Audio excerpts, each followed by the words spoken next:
Have you ever wondered how many videos does it take to get noticed on YouTube? For those who don't know me, my name is Alleyne. I have multiple YouTube channels. I uploaded over 1,000 plus videos. And through my creation journey, I've seen a lot of amazing, beautiful results. I've also failed many times. So in this video, I'm going to be sharing 3 of the most important lessons that I learned through this whole process, and let's get straight to it. Number 1, serve your audience. Super important in this process that we are focused on serving our audience and our niche. One belief I have is if you're trying to reach everybody with your content, you're gonna mess up and reach nobody. When you're aiming to reach people, you gotta get as specific as possible. If you're trying to reach the whole world with one talent, you might not be able to reach the people that don't relate to you or go after the same things that you want, but that's okay. I think a good way to discern that and figure out who should I be serving is think about, okay, what am I good at? What is something that I'm good at that I can really teach somebody? What's something that I'm living out? For instance, I love basketball, but to be honest, if you're asking me to teach you basketball, bro, you ain't gonna end up good. But what's something that I breathe? What's something that I can't help but do? It keeps me up at night. And number 3, you believe in it. Like, this is something I'm about. I believe this wholeheartedly to the core. When you have those 3 things in something, it'll almost naturally come out in the field that you pursue. You have to aim to get as specific as possible to reach the most people. You're not gonna reach the most people trying to be broad and doing what everybody else likes. The best trait to have in business is being a servant rather than being served. Your best results tend to come when you're focused on serving your people rather than serving yourself, or even people outside of that kind of like that umbrella that you're focused on. There was a time where I was so focused on 2K and I was actually gaining people that were watching me, but I realized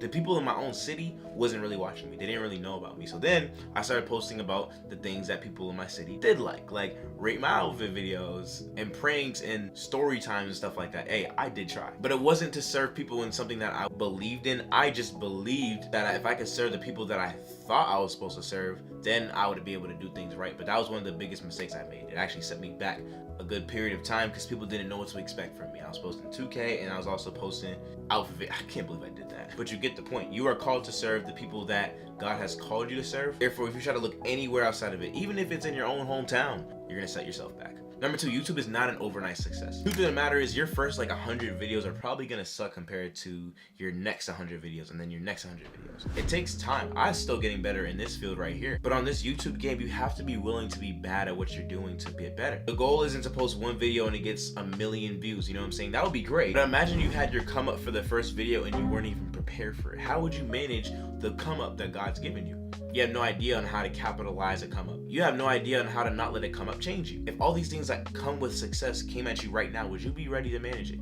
Ask yourself honestly, and to most people it's probably no. But you also have to be willing to be consistent. Consistency is really king. So you can have the gifts, you can have the camera, you can have the technology, but if someone that has an iPhone 4S, yeah, I said it, has an iPhone 4S, but is posting way more consistently than you, they'll be able to reach more people way more than you're able to. YouTube loves consistency. If they can keep people on this app as much as they could, that's obviously what they would do. So don't get caught up in the iPhone 4S versus the better camera, but more so focus on the fact that, hey, if I want to reach people, if I want to get in the algorithm, I have to be consistent and I have to show up and show out. Looking back now, even 10 years down the line, what I was doing is I was actually planting seeds. This whole thing is not about the destination of arrival and the product of what you did, but it's the journey and the planting seeds. When you're getting no sun and no shine, that's the best time you gotta water that plant. Make sure you foster and water and take care of the things that you're doing now so that when the sun comes and the shine comes, you already nurtured it, you already took care of it, and it can actually grow and be managed at the level it needs to be. This channel right here, as well as my gaming channel, is really a hub of videos that might be useful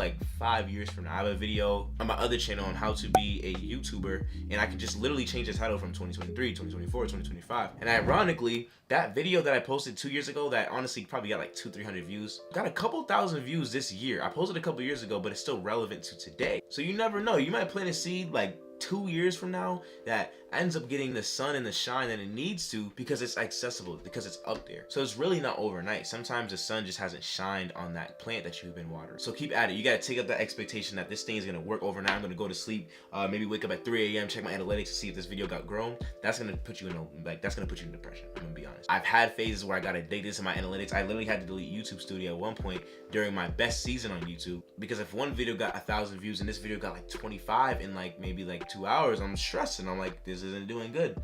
But my job isn't to grow anything. That's God's job. My job is to water this plant so that when the sun comes and God puts the sun on this plant. The growth of my channel, even the video, is able to be managed because I've already been taking care of it. You can't start taking care of your channel once your shine comes, because then you're not going to know how to do it. The next piece of advice I can really give you guys is kind of connected to the first point, but there are 3 key ways that you have to capitalize on your viewers or you're making a big mistake. And that's how to prioritize your viewer. So I believe that there is a way to prioritize each viewer, and I'm gonna put them in buckets, okay? The first bucket is everybody that knows me. So if you follow me on Instagram, if you follow me, subscribe to me on YouTube, or maybe you're in my local area so you know I do YouTube, that is the general sense of everybody that's ever heard that I've been a YouTuber slash influencer on social media. So that's everybody. And realistically, you can't manage everybody in this bucket right here, because eventually it's going to be a lot of people, you know what I'm saying? But no matter what, even if they find their new favorite YouTuber, they're going to remember you. They're going to know that, hey, this guy or girl right here is a YouTuber. And the goal of this bucket is to transfer people into the next bucket,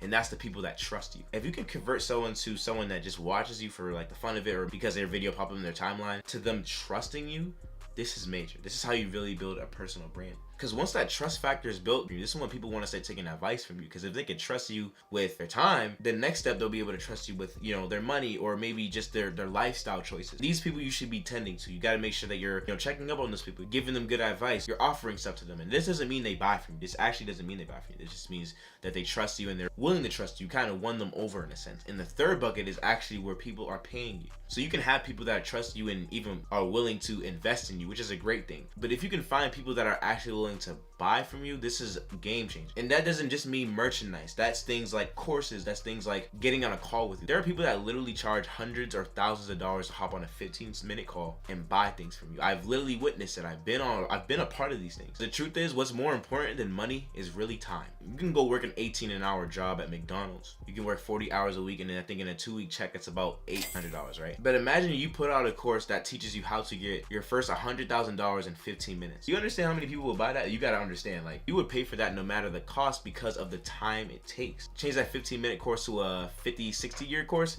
we got a different story. But time is way more valuable than money. It's just that in today's society, we think that money is the most valuable thing on this earth, but the truth is the most valuable thing is time. So this is why people buy from the Myron Goldens of the world to go purchase a $30,000 speech for 30 minutes. In those 30 minutes, he's gonna teach you how to get to the level that he's at in just 30 minutes instead of wasting 40 hours at work working. So if you can get to the point where people are paying you, I'm not saying charge $30,000 if what you got you don't have worth is $30,000. I think for me, even I would only charge people based off what I'm convicted by, meaning like if I know what I'm putting out is like $50 worth of info, then I'm gonna charge $50 worth for that, you know, 15-minute call. But in all reality, if I'm doing 15-minute calls, 4 calls, that's 60 minutes. If I charge $50, that is $200 an hour based off those things, rather than working a job for $18 an hour. You follow me? So if you can get people from bucket A, they know you, they heard about you, to bucket B, they trust you and they're willing to, you know, invest in you. In bucket C, they're willing to pay for you. Oh man, this is the most simple form of how to build your own business,